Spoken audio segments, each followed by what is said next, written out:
Assalamualaikum warahmatullahi wabarakatuh. Terima kasih kepada teman-teman yang telah menyempatkan hadir pada presentasi malam hari ini. Pertama-tama marilah kita panjatkan puja dan puji syukur atas kehadirat Allah Subhanahu wa taala yang telah memberikan kita kesempatan nikmat sehat dan juga iman sehingga kita dapat berkumpul di via Zoom ini. Yang kami hormati Bapak dosen yaitu Bapak Bambang Tutuko sebagai dosen mata kuliah akuntansi manajemen. Kami dari kelompok 5 akan mempresentasikan hasil diskusi kami yang berjudul Bauran Penjualan.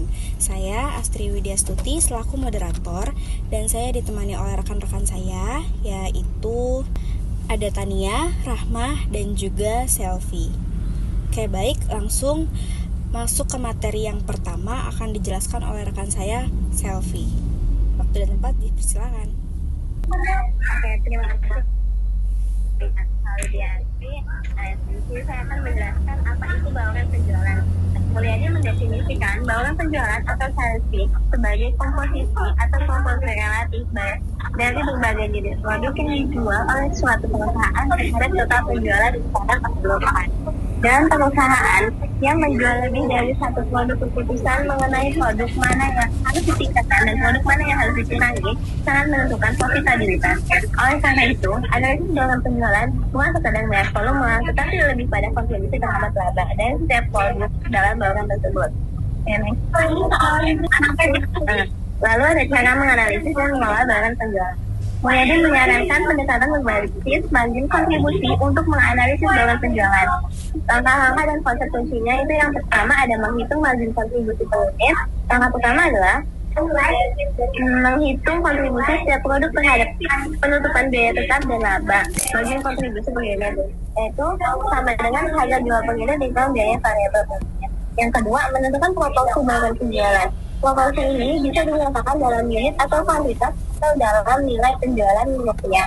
Contoh ilustrasinya, perusahaan X menjual 2 produk. Nah, produk A itu harga jual 10.000, biaya variabelnya 6.000. Jadi margin kontribusinya itu 10.000 dikali 6.000 jadi 4.000. Yang kedua ada produk B. Jadi harga jualnya 15.000, biaya variabelnya 10.000. Jadi margin kontribusinya itu 15.000 dikali 10.000 sama dengan 5.000. Nah, jika perusahaan biasanya menjual 3 unit produk A untuk setiap 1 unit produk B, maka bauran penjualannya itu 3/1. Yang ketiga, menghitung titik imbas atau break even point dengan bauran penjualan. Titik imbas untuk perusahaan multi produk dihitung dengan menggunakan paket atau bundle produk berdasarkan. Yang pertama, buat paket berdasarkan bauran. Paket dengan 3 unit produk A plus 1 unit produk B. 2. Hitung margin kontribusi per paket. Ada MC produk A dalam paket 3 unit dikali 4.000 sama dengan 12.000. Yang selanjutnya MC produk B dalam paket 1 unit dikali 5.000 jadi 5.000. Jadi total margin kontribusi per paketnya itu 12.000 ditambah 5.000 jadi 17.000.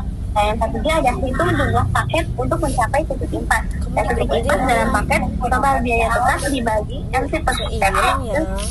Misalnya total biaya tetap sama dengan 85.000 dan titik impas per paket atau paketnya itu 85.000 dibagi 17.000 jadi hasilnya 5.000 paket.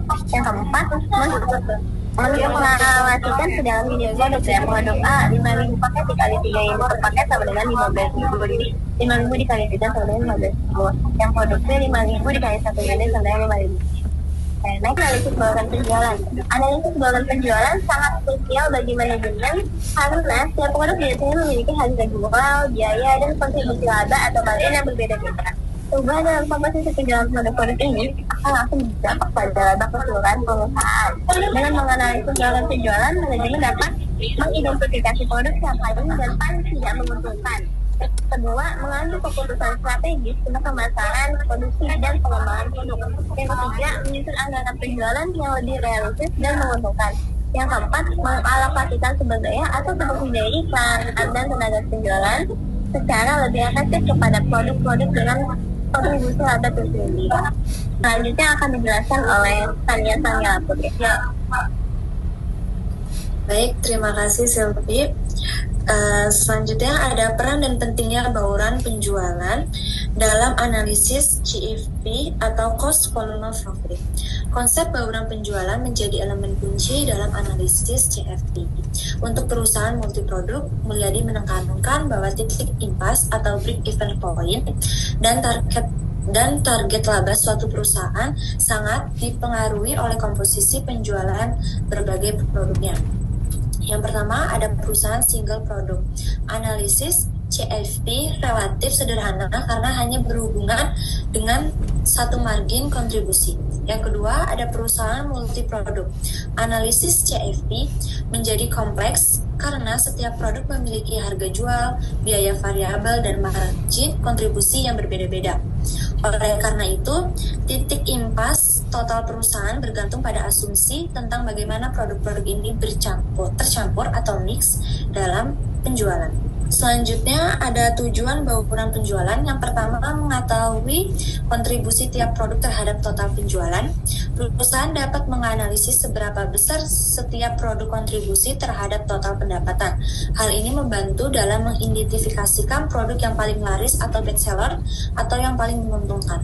2. Meningkatkan efisiensi dan profitabilitas. Dengan mengetahui produk mana yang memiliki margin keuntungan tertinggi, perusahaan dapat mengalokasikan lebih banyak sumber daya seperti tenaga kerja, bahan baku, dan dana pemasaran pada produk tersebut. Yang ketiga ada mendukung pengambilan keputusan manajerial. Data bauran penjualan menjadi dasar bagi manajemen dalam mengambil keputusan strategis seperti strategis produksi, promosi, dan penghapusan produk. Yang keempat, membantu dalam perencanaan jangka panjang. Bauran penjualan membantu perusahaan dalam merencanakan strategi jangka panjang seperti pengembangan produk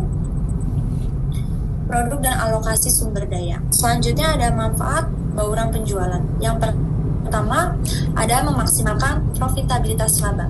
Ini adalah manfaat paling utama karena setiap produk memiliki margin kontribusi atau kontribusi laba yang berbeda. Perusahaan dapat meningkatkan laba keseluruhan tanpa harus menambah total volume penjualan, hanya dengan menggeser komposisi penjualan ke arah produk yang lebih menguntungkan.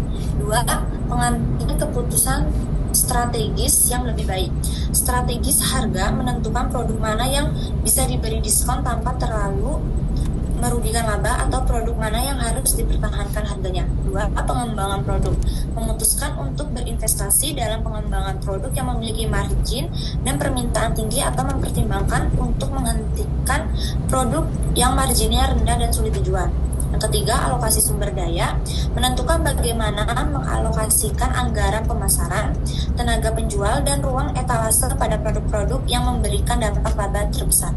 Yang ketiga, menyusun anggaran yang lebih akurat dan realistis, meminimalis kelebihan persediaan atau overstock untuk produk yang kurang laris dan mencegah kekurangan persediaan stock out untuk produk yang paling menguntungkan. Yang keempat, penentuan titik impas BIP yang lebih tepat. Perusahaan memahami dengan baik volume penjualan minimum yang dibutuhkan untuk menutup biaya dengan mempertimbangkan komposisi produk yang dijual. Selanjutnya ada implikasi manajerial dan bauran penjualan. Yang pertama ada penentuan komposisi penjualan yang optimal. Perusahaan harus mendorong penjualan produk dengan margin kontribusi per unit tertinggi atau rasio margin kontribusi tertinggi, namun harus mempertimbangkan juga faktor seperti kapasitas produksi dan permintaan pasar. Yang kedua, alokasi sumber daya terbatas. Jika sumber daya seperti jam mesin, tenaga kerja langsung, atau bahan baku langka terbatas, prioritas harus diberikan kepada produk yang memberikan margin kontribusi per unit sumber daya terbatas yang tertinggi. Misal, jika jam mesin terbatas, hitunglah margin kontribusi per jam mesin untuk setiap produk-produk dengan nilai tertinggilah yang harus diprioritaskan. Yang ketiga, strategi promosi dan komisi penjualan. Departemen penjualan seharusnya diberi insentif atau komisi yang lebih besar untuk produk-produk dengan margin kontribusi tinggi dan mendorong untuk menjual produk tersebut lebih banyak sehingga memperbaiki bauran penjualan. penjualan secara keseluruhan. Yang terakhir, ada evaluasi kinerja segmen. Analisis bauran penjualan membantu mengevaluasi kinerja lini produk, divisi, atau saluran distribusi yang berbeda. Selanjutnya akan dipresentasikan oleh Rahmadinda. Baik, terima kasih sebelumnya Tania. Selanjutnya ada komponen bauran penjualan. Yang pertama variasi produk, harga, yang kedua harga, yang ketiga volume penjualan, keempat kontribusi margin, dan kelima tren konsumen. Variasi produk mengacu pada ragam dan jenis produk yang ditawarkan perusahaan dalam portofolio penjualannya. Ini mencakup diferensiasi berdasarkan fitur, ukuran, kualitas, kemasan, atau segmen pasar.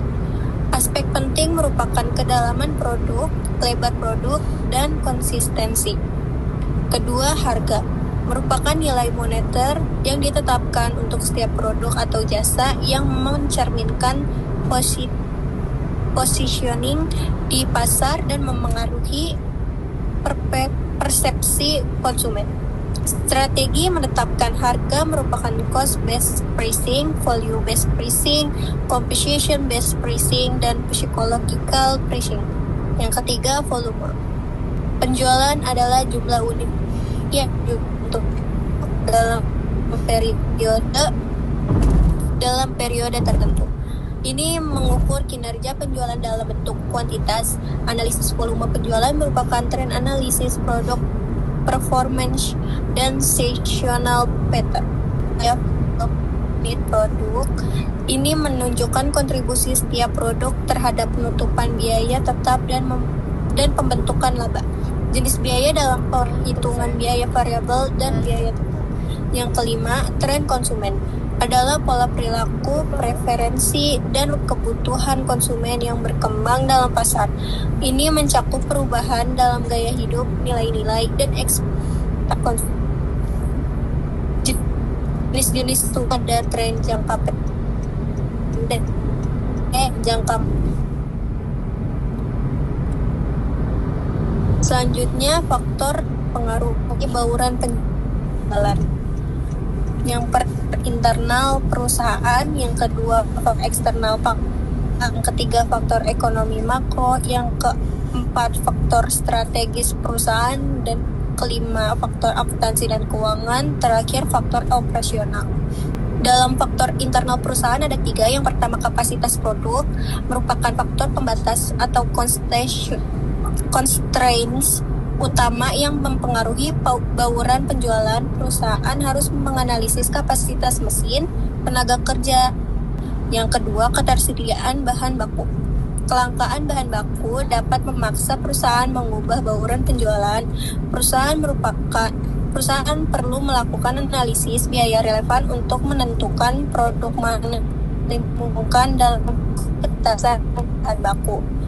Yang ketiga, kemampuan keuangan. Modal kerja yang terbatas mempengaruhi kemampuan perusahaan membiayai produksi berbagai produk. Analisis arus kriteria penting dalam menetapkan bauran penjualan. Faktor eksternal dan yaitu pertama, permintaan konsumen, tren pasar, dan preferensi konsumen menentukan produk mana yang laku dijual. Perusahaan harus responsif terhadap perubahan selera konsumen dengan menyesuaikan bauran penjualan. Yang kedua, persaingan pasar. Strategi pesaing dalam hal harga, kualitas, dan promosi mempengaruhi bauran penjualan perusahaan. Analisis kompetitif advantage diperlukan untuk menentukan positioning produk. Yang ketiga, perubahan teknologi. Inovasi teknologi dapat membuat produk tertentu menjadi usang atau menciptakan peluang produk baru. Perusahaan harus terus memperbarui bauran penjualan sesuai perkembangan teknologi. Tiga, ada faktor ekonomi. Yang pertama, daya beli masyarakat. Tingkat pendapatan masyarakat mempengaruhi preferensi terhadap produk premium versi produk ekonomis. Dalam kondisi resesi, perusahaan mungkin perlu menambahkan porsi produk harga terjangkau dalam bauran penjualan. Yang kedua, kebijakan pemerintah. Peraturan pajak, biaya masuk, dan kebijakan industri menurut Mulyadi dapat membuat produk tertentu lebih atau kurang menguntungkan sehingga mempengaruhi komposisi bauran penjualan. Selanjutnya, faktor strategi perusahaan. Yang pertama, visi dan misi perusahaan. Tujuan jangka panjang perusahaan mempengaruhi bauran penjualan. Perusahaan yang ingin menjadi market leader di segmen tertentu akan memfokuskan bauran penjualan pada produk-produk strategis tersebut. Yang kedua, strategi perluasan pasar dan produk menurut Mulyadi mempengaruhi komposisi bauran penjualan. Perusahaan mungkin sengaja mempertahankan produk kurang menguntungkan sebagai produk pelengkap untuk mendukung produk utama. Selanjutnya akan dibacakan oleh Widya. Oke, baik, terima kasih sebelumnya kepada Rahma Adinda. Selanjutnya ada faktor akuntansi dan keuangan. Itu ada 3. Yang pertama, struktur biaya. Analisis biaya variabel dan biaya tetap dalam menetapkan bauran penjualan. Produk dengan biaya variabel rendah biasanya lebih fleksibel dalam berbagai kondisi penjualan. Yang kedua ada kontribusi margin. Jadi kontribusi margin per faktor pembatas, bukan hanya kontribusi margin per unit, tetapi kontribusi margin per jam mesin, per kilo bahan baku, atau per liter bahan bakar. Yang ketiga ada break even point multi product. Break even point untuk multi product dengan mempertimbangkan bauran penjualan yang diharapkan. Ya, selanjutnya ada faktor operasional. Itu terbagi menjadi 2. Yang pertama tenaga kerja, yang kedua sistem informasi. Nah, tenaga kerja itu biasanya menyangkut keterampilan dan pengalaman karyawan membatasi jenis produk yang dapat dibuat. Menurut Mulyadi, perusahaan perlu mempertimbangkan learning curve dan training cost dalam menetapkan bauran penjualan. Yang kedua, sistem informasi atau kemampuan sistem akuntansi dan informasi manajemen dalam menyediakan data real time tentang profitabilitas masing-masing produk mempengaruhi ketepatan pengambilan keputusan bauran penjualan. Nah, yang terakhir kesimpulan. Jadi kesimpulan dari materi yang bisa kita ambil secara keseluruhan yaitu penjualan merupakan kegiatan inti dalam dunia bisnis yang mencangkup perencanaan, pelaksanaan, dan pengendalian berbagai aktivitas untuk memasarkan produk kepada konsumen. Melalui bauran penjualan ini, strategi penjualan, volume penjualan, dokumentasi transaksi, dan pemanfaatan hasil penjualan, perusahaan dapat meningkatkan pendapatan, membangun hubungan baik dengan pelanggan, serta menciptakan sistem bisnis yang efisien dan berkelanjutan. Dengan kata lain, penjualan adalah jantung dari aktivitas ekonomi dari perusahaan. Daftar pustaka sumber referensi yang kita ambil yaitu mulai di 2010 Akuntansi Biaya edisi 5 Yogyakarta, Unit Penerbit dan Pencetakan Sekolah Tinggi Ilmu Manajemen YKPN. Ya, terima kasih kepada teman-teman saya yang sudah menyempatkan waktunya untuk presentasi pada malam ini. Apabila ada kesalahan, kami semua meminta maaf. Kurang lebihnya mohon dimaafkan. Wassalamualaikum warahmatullahi wabarakatuh. Sekian dari kelompok 5.